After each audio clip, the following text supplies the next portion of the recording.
या अमर सिंह के बारे में इतना कुछ भी नहीं बताया गया, जबकि वो यकीनन योग्य पिता के योग्य पुत्र हैं। मांडल की लड़ाई में 1608 वाली में उन्होंने पूरे मुगलों को काट दिया था। मुगलों की छतरियां, कभी मांडल जाइए आप भीलवाड़ा के, वहां की बनी हुई छतरियां देखिए और आप देखिए कि मुगलों की इतनी छतरियां मांडल के अंदर कैसे हैं, तब आप पाएंगे कि अमर सिंह पूरी सेना काट गया था यहाँ पे। जगन्नाथ कछवाहा वहां पर मांडल के अंदर उस युद्ध के अंदर शहीद हुए थे। मांडल का एक और युद्ध है 1583 वाला, जो मांडल का, जो वो मुझे और याद आता है। इसमें राणा प्रताप मुगलों को हराते हैं। इसमें दो व्यक्ति वीर गति को प्राप्त होते हैं, नाथा कछवाहा और खंगार कछवाहा, जिनके नाम पर बाद में कछवाहों की दो ब्रांचेज चली है। तो मांडल के अंदर प्रताप और अमर सिंह दोनों ने जीतें दर्ज की थी। हम तो कुंभलगढ़ के उस दूसरे युद्ध के बारे में भी नहीं जानते, जिसमें प्रताप पुनः विजयी रहते हैं। हम कहां जानते हैं कि ताराचंद जब मालवा की तरफ गए हुए थे, भामाशाह के भाई, और जब वहां से वापस लौट रहे थे, शाहबाज खान ने उनको घेर लिया था, उस युद्ध के अंदर वो घायल हो गए थे। राणा प्रताप को इतना गुस्सा आता कि मालवा पर अटैक करते हैं, मंदसौर से मुगलों का पूरा टैक्स लेके आते हैं। हम तो इस बात को भी कहां जानते हैं कि 1591 में कनेचन के युद्ध के अंदर उन्होंने दिलावर खान को हरा दिया था, या 1591 में राजनगर के युद्ध के अंदर वो दलेल खान को हरा देते। हल्दी घाटी युद्ध के ठीक बाद 1577 में मोही पर जब कब्जा किया तो मुजाहिद बेग को यहीं पर मार दिया गया था। जून के अंदर हल्दी घाटी, और अगस्त 1576 में अजमेर, गोडवाड़, उदयपुर पर आक्रमण कर लेते हैं। सितंबर में गोगुंदा पर पुनः कब्जा कर लिया गया।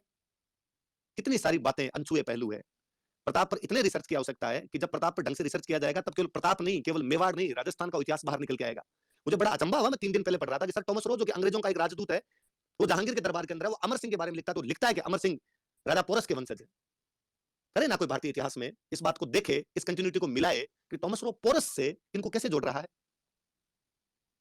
पर इतिहासकारों के तमाम षड्यंत्र एक अलग पक्ष के अंदर रहे। मैं अपनी एक बात से इसको विराम दूंगा। भारत का बच्चा बच्चा जानता है कि डायर ने जलियांवाला कांड में गोली चला दी थी। जानते हैं आप जलियांवाला कांड में कितने लोग शहीद हुए थे? ऑफिशियल आंकड़े कहते हैं 379, पर हम कहते हैं चूंकि अंग्रेजों की सरकार थी, आंकड़े छुपा लिए उन्होंने, तो हमारी तरफ के आंकड़े 1000, कि जलियांवाला बाग में 1000 लोग शहीद हुए थे। ऑफिशियल आंकड़े 379 लोगों के। किसने गोलियां चलाई? डायर ने। हर आदमी जानता है। उस डायर को हम भर भर के कोसते हैं, गालियां निकालते हैं।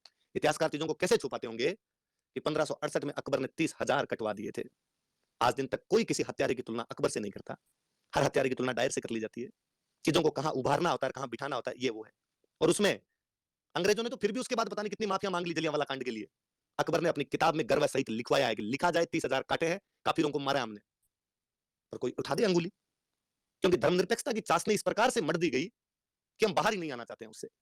हम इतिहास को सही दृष्टि से, शोधपूर्ण दृष्टि से देखना ही नहीं चाहते हैं, क्योंकि फिर वो जो 70 साल का पिछला जो माया जाल बनाया होता है, उसका तिलिस्म टूटता है, वो सारी बातें टूटती है।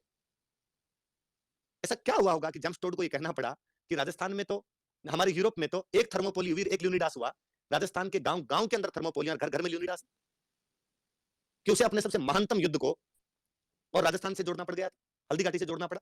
थर्मोपोलियन का महानतम युद्ध है। अपना कोई कवि जेम्स टोड की उस बात को राजस्थानी में अनुवाद करके कहता है, कितना अच्छा कहता है कि दोहरा घाटियां ताल रो, अंटी लो इतिहास, गांव गांव थर्मोपोलियन, घर घर ल्यूनिडास।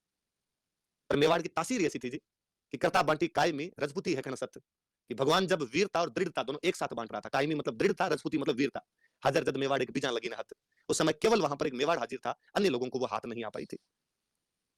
इस राणा प्रताप की जयंती की संध्या पर